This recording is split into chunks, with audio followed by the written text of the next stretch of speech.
Mustangs, Miss Jones here. I'm going to continue reading chapter 3 of Donovan's Word Jar. And this chapter is called Donovan's Dilemma. I wonder what a dilemma is. One Friday morning, Donovan was putting a word into his jar when he realized that there was no more room. "I can't get another word in my jar," he said. Donovan went over and sat on his bed. He had a big problem. Maybe I should get a bigger jar, he thought. But then in a little while, I'll just have to get a bigger one. Donovan shook his head. "No, that won't work," he said. "Donovan, Donovan," he heard his mother's voice in the hall.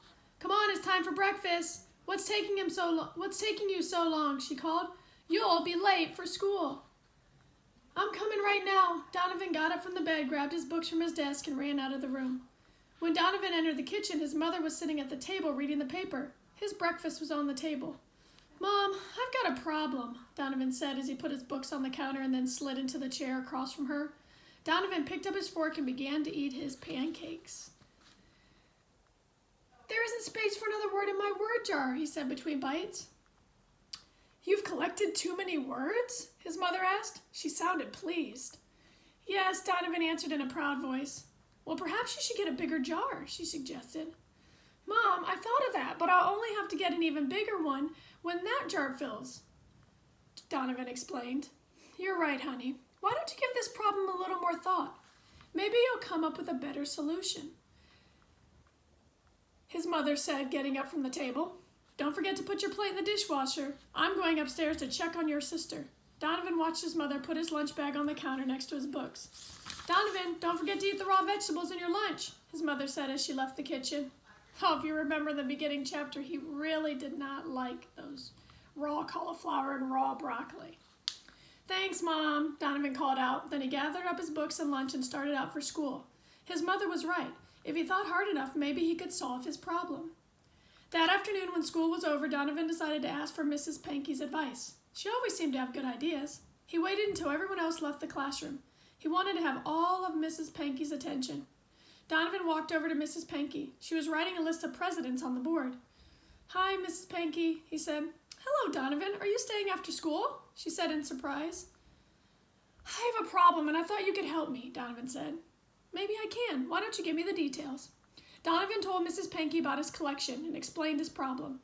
When he finished, she wrote on the board in big, bold letters, "Donovan's Definitive Dictionary." Mrs. Pankey began to explain to Donovan all the things he needed to do to start his own dictionary. "Mrs. Pankey, that's going to take a lot of time, isn't it?" he asked. "It certainly will," she answered in her best teacher's voice. "Your idea is great, and I love that title, but I need a solution now," Donovan said. "Well, why don't you think about it a little more?" Mrs. Pankey suggested, as she turned around and went back to writing on the board. "Donovan," Mrs. Pankey added, "let me know what you decide." That evening, after Donovan finished his homework, he went downstairs to the basement to his father's workshop. He liked being in his father's workshop. It always smelled and sounded like important things were going on down there. His father was kneeling on the basement floor painting a long sign. His father used to work for a company that put new roofs on buildings, but in a week he was going to open up a shop of his own. Donovan read the sign. "Greg's Roofing Service. I've got you covered." "Dad, are you really busy?" Donovan asked. "Not too busy, partner. I'm just starting to work on the sign for the new shop." Donovan watched his father carefully fill in the letter G with orange paint. "Dad, do you think you're going to have your sign ready by the time your shop opens?" Donovan asked. "Yes, I think I will. I plan to work on it a little every night. Is there something I can help you with? Or are you just visiting?" his father asked. Donovan explained his problem to his dad, and he told him about Mrs. Pankey's suggestion. His father was quiet for a few moments, and then he said, "Why don't you take Mrs. Pankey's advice?" "Dad, that idea would take too long," Donovan said impatiently. "Can you think of something I can do right now?" As Donovan talked, his father started to slowly fill in the letter R. Donovan was about to ask his question again when his father finally spoke. I wonder what his dad's suggestion is going to be. There's Donovan and his dad working on his dad's new sign for his new business, new company he's starting, a roofing company. "Partner, I think you should put those words in a shiny new file box. That way you could put them in alphabetical order, and whenever you needed a word from your collection, you would be able to find it right away." Donovan's father looked at him and smiled. That's a good idea, Donovan said. But won't I just have to get a bigger box when that gets filled? Yes, I guess you would, his father answered, painting the letter E with a steady hand. Well, maybe you'd better give it a little more thought, he suggested. Sorry I can't help you. Dad, don't worry about it, Donovan said as he walked up the stairs. Good luck with your sign, Dad. It looks great.